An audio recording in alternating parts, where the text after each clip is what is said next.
بسم اللہ الرحمن الرحیم نحمدہ ونصلی ونسلم علی رسولہ الکریم اما بعد 40 اسباق کے اس کورس میں تمام سامعین کو محمد بلال بلوچ کی جانب سے السلام علیکم ورحمۃ اللہ وبرکاتہ۔ مالک ارض و سماع سے امید ہے گزشتہ 2 اسباق آپ نے توجہ سے سماعت فرمائے ہوں گے اور مجھ گناہ گار کے لیے یقیناً دعا فرمائی ہوگی۔ آج کے سبق کا عنوان اللہ تعالیٰ سے امید اور حسن ظن ہے۔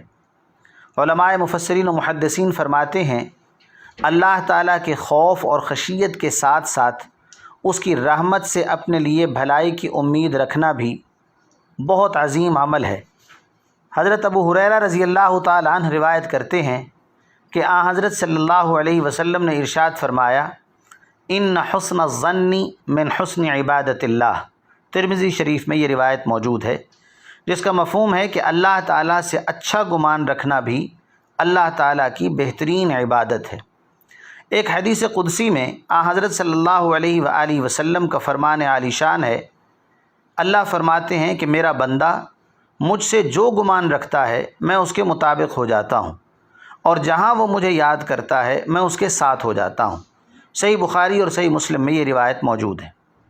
غرض یہ کہ قرآن و حدیث میں اللہ تعالیٰ کی رحمت سے اچھی امید رکھنے کے بڑے فضائل وارد ہوئے ہیں، لیکن اس کا مطلب یہ ہے کہ انسان اپنی استطاعت کے مطابق اللہ تعالیٰ کے احکام کے مطابق زندگی گزارنے کی کوشش میں لگا رہے، اور جہاں اس کوشش کے باوجود غلطیاں اور کوتاہیاں ہو جائیں تو ان کے بارے میں اللہ رب العزت کی رحمت کا امیدوار بنے۔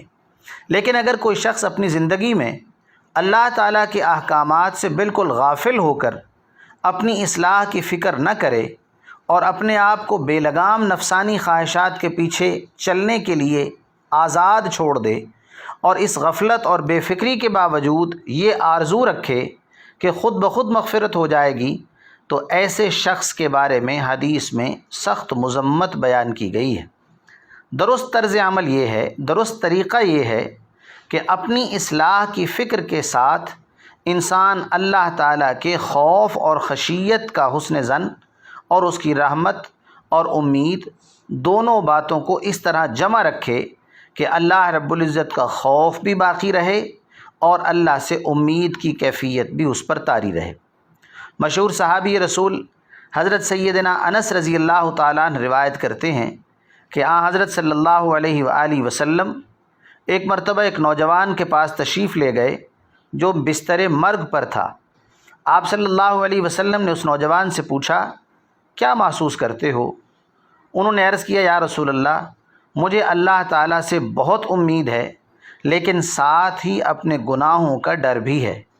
آپ صلی اللہ علیہ وسلم نے ارشاد فرمایا کہ جس مومن کے دل میں اس جیسے موقع پر یہ دونوں باتیں جمع ہوں، یعنی اللہ رب العزت سے امید بھی ہو لیکن اللہ کا خوف بھی غالب رہے، اللہ رب العزت اس شخص کی امید پوری فرماتے ہوئے اس کے خوف سے اس کو مامون فرما دیتے ہیں۔